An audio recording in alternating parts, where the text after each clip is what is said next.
દર વખતનું થયું છે આનું. હા, આજે પણ સમયસર નથી. Sorry sorry sorry sorry. હા ઓ મેડમ, દર વખતનું થયું છે તારું. એક કામ કર, હું છે ને તને મમ્મીનો નંબર આપું છું, ફોન કરીને જ આપું છું. મમ્મી સાથે વાત કરી લે અને પૂછી લે કે મારે કેમ લેટ થઈ ગયું. ના બાબા ના, નહીં. હા, તારા મમ્મીને ફોન નહીં કરતી. આમ પણ તારા મમ્મીની વાત જ્યારે આવે છે ને ત્યારે મારી તો બોલતી જ બંધ થઈ જાય છે. જાણે કે હું તો પ્રવચન કરવા લાગતી હોય ને એવી રીતે વાત કરે છે તું. મારી પણ એવી જ હાલત છે ને. અને એમ પણ ઘરેથી નીકળતી હતી ને તો મમ્મીએ થપ્પો પાડી દીધો મારો. થપ્પો મતલબ? હા, તને મળવા આવતી હતી ને ત્યાં મમ્મી મને જોઈ ગયા. જોઈ ગયા? તારી પાછળ પાછળ આવતા નથી એ ખાતરી કરીને આવી છે ને? નથી આવતા. મેં બરાબર સેટિંગ ગોઠવ્યું હોય ને. મમ્મીએ મને બેસાડી અને 100 સવાલ પૂછ્યા. 100 સવાલના જવાબ આપીને આવી છું. હા, તો લેટ થાય જ કા? તો પછી અને હા તો સારું છે કે તારો નંબર છે ને મેં નિશા કરીને સેવ કર્યો છે. ઘરે એવું કીધું છે કે નિશાના ઘરે પ્રસંગ છે ને એટલે ત્યાં જઈ રહી છું. એટલે એ તો ફોન કાઢ્યો ને કીધું કે લો તમે ના પાડી દો કે હું નહીં આવું. હા, પછી વધારે કઈ પૂછતા તો નહોતા ને કે આ નિશાના ઘરે જવું છે તો પછી ચાલ હું આવું આ તે? ના ના, મેં વાત જ એવી રીતે કરીને કે મમ્મીને મારી બધી વાત સાચી લાગી ગઈ. સાચું કહું ને તો તારે છે ને ઘરમાં એકાદું કવચ રાખવાની જરૂર છે. મતલબ કે જે તને પ્રોટેક્ટ કરી શકે. હા, તું ક્યારેય પણ જતી આવતી હોય તો એને જાણ હોવી જોઈએ બસ. એવું કોઈ નથી ઘરમાં મને સમજી શકે ને એવું. અત્યાર સુધી મને તો નથી લાગ્યું કે મારા ઘરમાં મને કોઈ સમજવાની કોશિશ કરી હોય.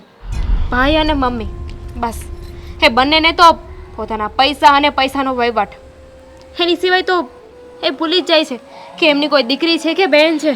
હા, તારા ઘરમાં તારા ભાઈ મમ્મી અને તું 3 જ જણ રહો છો? ઓબ્વિયસલી ભાભી પણ છે ને. પણ હા, ભાભી છે. હું એ જ કહેવા માંગુ છું કે આ તારા ભાભી છે ને એને વાત કરી દે. મતલબ કે જ્યારે પણ આવી કોઈ કન્ડિશન આવે કે તું મને મળવા આવતી હોય ત્યારે એને જાણ કરીને આવવાનું. ના આવે. મારું અને ભાભીનું એટલું કાંઈ સારું બોન્ડિંગ નથી. હું એમને ના બતાવું ને મને ના બતાવે.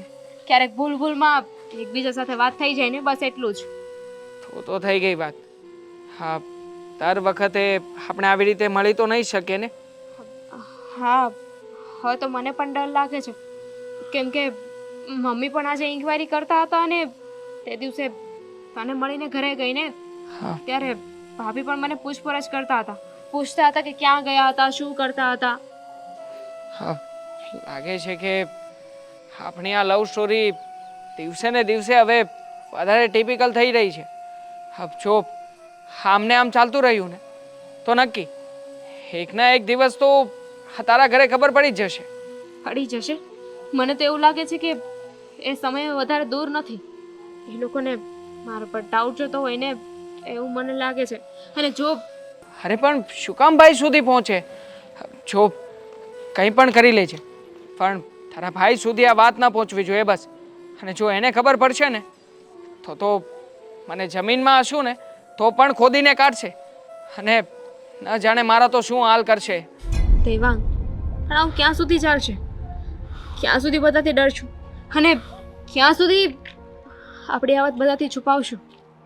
જ્યાં સુધી તારા મમ્મીએ આપેલા રૂપિયા હું ચૂકવી ના શકું ને ત્યાં સુધી. એકવાર આ રૂપિયા ચૂકવી દઈશ ને પછી કંઈ વાંધો નહીં આવે.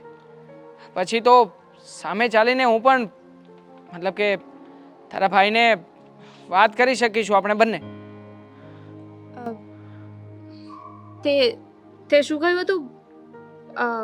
ભાભીને હું વાત કરું, રાઈટ? હા. અને કયા બેઝ ઉપર કીધું હતું કે ભાભી મારો સપોર્ટ કરશે જ?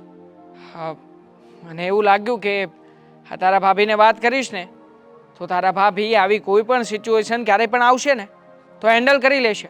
મતલબ કે ઘરવાળાને જણાવી તો શકે ને કે તું કઈ જગ્યાએ છે, ક્યાં ગઈ છે, શું કામ ગઈ છે. તો એ સમય પણ આપણને મળશે અને તારા ભાભીને તારે એટલા વિશ્વાસમાં લઈ લેવાના કે કોઈ પણ વાત આવે એ તને બચાવી લે. તારા ઉપર એને જરા પણ ડાઉટ કે શક ના જવો જોઈએ કે આપણે બંને આ બાબતે મળી રહ્યા છીએ. સમજે છે ને મારી વાતને? તારું કેવું એવું છે કે હું એકલી શું કામ માર ખાઉં? વાટ લાગવી જ હોય તો મારી અને ભાભીની બંનેની લાગે ને. અરે બકા, વાતને સમજતી કેમ નથી? નાટક કરવાનું જણાવી રહ્યો છું. અને આમ પણ આ નાટક કરવામાં તને કોઈ ના પહોંચી શકે, ખબર છે મને. હા, કોલેજમાં આમ પણ તે ડ્રામા તો કર્યા જ છે ને. હા, આ ડ્રામા ક્વીન હતી કોલેજની, ખબર છે મને. હા, એક્ટિંગ કરતા તો મને બહુ સારી આવડે છે. તો બસ બકા, એ જ સમજાવી રહ્યો છું કે માત્ર ને માત્ર એક્ટિંગ કરવાની છે. અને એવી એક્ટિંગ કે આ એક્ટિંગ થકી કોઈને પણ તારા ઉપર શક ના જાય, કે ન તો મારા ઉપર જાય. ઓકે? ઓકે. ભાભીને બાટલીમાં ઉતારવાના છે ને? ના, વોચ વોચ. યસ, મને ખબર છે કે તું કરી જ લઈશ. હા,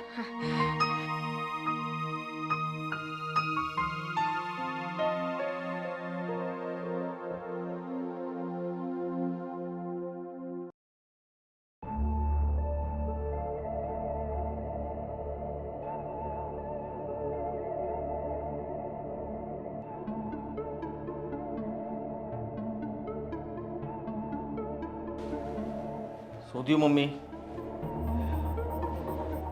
આ પેલો મનુ હા, પૈસા આપવાની ના પાડે છે. પૈસા ક્યાંથી ન આપે? ઊંધો ખંખેરીને લઈ લઉં એની પાસેથી પૈસા તો. આજે હું ફૂલ ગુસ્સામાં છું હો. કારણ કે એટલા ઊંચા અવાજમાં એણે મારી સાથે વાત કરી છે ને કે મારો સાતમા આસમાને પારો પહોંચાડી દીધો છે. તું ગમે તે કર, મને આજની તારીખમાં રૂપિયા જોઈએ એટલે જોઈએ. તમે જરાય ચિંતા ના કરો, હું જોઉં છું ને એને. ચિંતા તો કરવી પડે ને. જ્યારે આ કૂતરા સિંહ થઈ જાય ને ત્યારે ચિંતા કરવી પડે. હા, બે કોડીનો મનુડો આજે મારી સામે બોલીને ઊંચા અવાજે વાત કરીને જાય, એ મને આજે નહીં પોસાય ને કાલે નહીં પોસાય. હા, હલો. અરે આ બધા પંટરિયાને ભેગા કરીને મનુના ઘરે જવાનું છે. આ જલ્દી આવો તમે અહીંયા. આ બધાને લઈને આવ તું ફટાફટ. હા, ખાલી કલાકનો સમય આપું છું તમને. ખાલી કલાકમાં મને સારા સમાચાર મળી જવા જોઈએ. હા, કલાક પણ નહીં થવા દઉં. ત્યાંથી જ ફોન કરાવીશ અને મનુડો તમારી માફી માગે અને તમારી પાસે કરગલ છે કે મને માફ કરી દો અને આ રૂપિયા, તો જ તમારો દીકરો. વાત સાંભળ. એના ઘરે જઈને પહેલા તો એના ઘરનો બધો સામાન બહાર ફેંકી દેજે. અને હા, જો તારા પગે પડીને કરગરવા આવે ને તો એ લાત ભેગો ઊંધો પાડી દેજે. અને એક વસ્તુનું ધ્યાન રાખજે, વધારે મારતો નહીં, નહીતર મરી જશે ને તો ખોટા કેસ કબાડામાં પાછો પડવાનો વારો આવશે. અરે મૂંઢગા મારી છે ને. હા, બેસે સુવે તો પણ યાદ કરવો જોઈએ કે મેં કોના પૈસા પાછા ન આપવાનું કહ્યું, હું કોની સામે બોલ્યો અને હું ભાન ભૂલી ગયો હતો કે મારે આવું નહોતું કરવું. હા બેટા, આવું જ થવું જોઈએ. અને એક વખત આવું થશે ને તો ગામનો કોઈ પણ બીજો આપણી સામે ઊંચો અવાજ કરતા પહેલા 7 વખત તો વિચાર કરશે જ. હા, વિચારશું. હાથ પછી આપણો ફોન એના ઉપર જાય ને એ પહેલા દોડીને ઘરના આંગણે ઊભો હશે, એવું જ થશે. આ લોકોને આપણે જતું કરીએ છીએ ને એટલો જ ફાયદો ઉઠાવે છે, પણ હવે આપણે ફાયદો ઉઠાવવા નહીં દઈએ.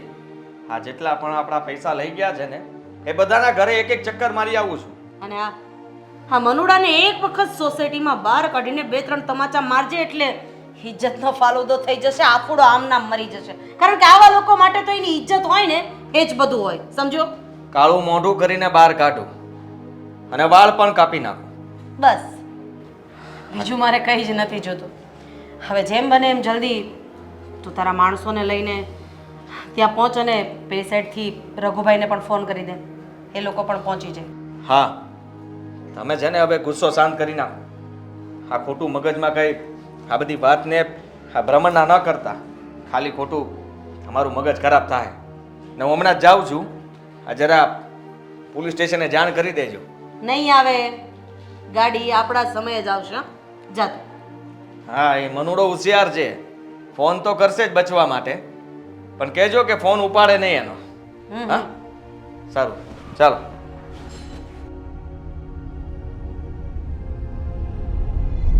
હેલો મિત્રો, જો તમને અમારો વિડીયો પસંદ આવ્યો હોય તો અમારી ચેનલને